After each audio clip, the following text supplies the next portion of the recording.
Welcome back. China eased some rare earth export restrictions for the US and Europe, but is keeping a tight grip on critical minerals used for defense. China accounts for about 70% of global rare earth metals mining and holds nearly 90% of the world's rare earth magnet production. This dominance is hitting industries hard. In the US, a drone parts maker for the military had to delay orders by up to 2 months while finding a non-Chinese source of magnets. Reports suggest that prices for some defense-grade materials are now 5 times higher than before China's curbs. India has seen no relief with the rare earth curbs still in place.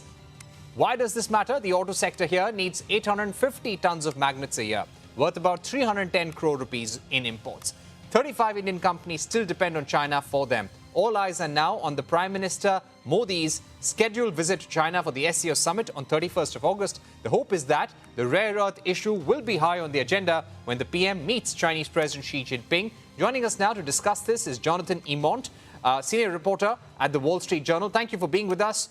Tell me, China's curbs on rare earth magnets, which have disrupted manufacturing industries worldwide, how is it affecting defense companies in the West?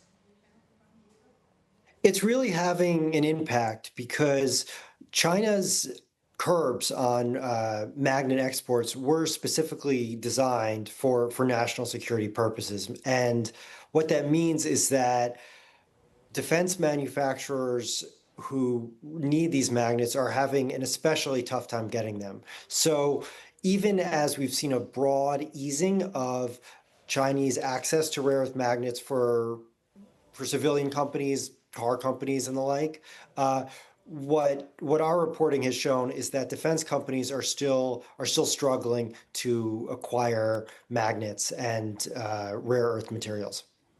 Right. How long do you think China has when it comes to using high rare earth magnets as a leverage? Well, a lot of that depends on what other countries do. So it depends how quickly the rest of the world can develop their own rare earth industries. So I know that India is trying as well. The United States is working to do so. The United States government has been giving out money and using other types of guarantees to try to push the industry along. But right now, the situation's pretty clear. China just controls the majority of global mining of rare earths, processing of rare earths, and certainly of the magnets themselves. So they have a lot of leverage over every other country. Right.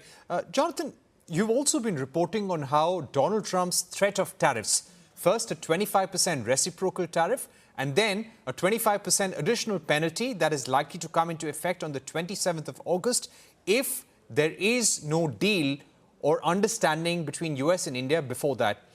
How are US investors, US manufacturing companies seeing India as a destination for the next 5 to 10 years as a result?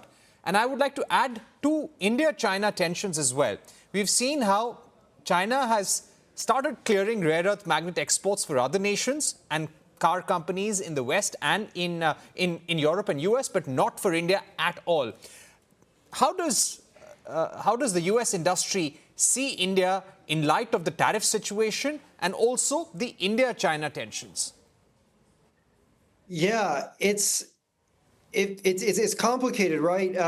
For the longest time, India was seen as a safe harbor for U.S. industry looking for alternatives from China.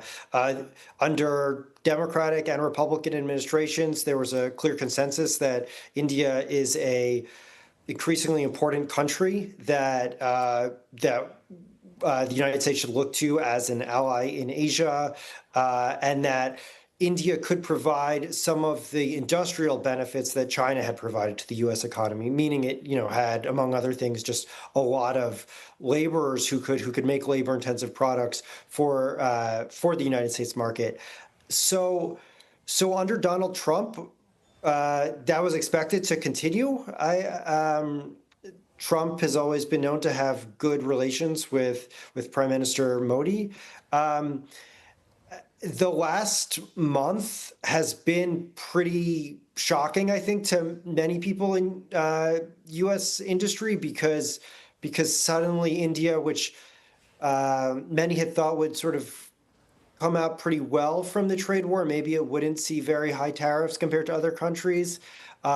Instead has been hit, well, first with these 25% tariffs, which are higher than, say, countries in Southeast Asia, so quite high in the context of Asia. And then this additional sort of punitive 25% tariff that's based on India purchasing Russian oil. So that's just been surprising. That wasn't expected. The thing with Trump is that he tends to change his mind pretty quickly. We've seen tariff rates come up and down on other countries. It's really hard to know how this will play out. If he's really going to move away from what has now been sort of a long-standing policy of, again, both political parties to try to bring India into the fold. So I think people who had bet on India, who had set up manufacturing in India, they're definitely concerned right now.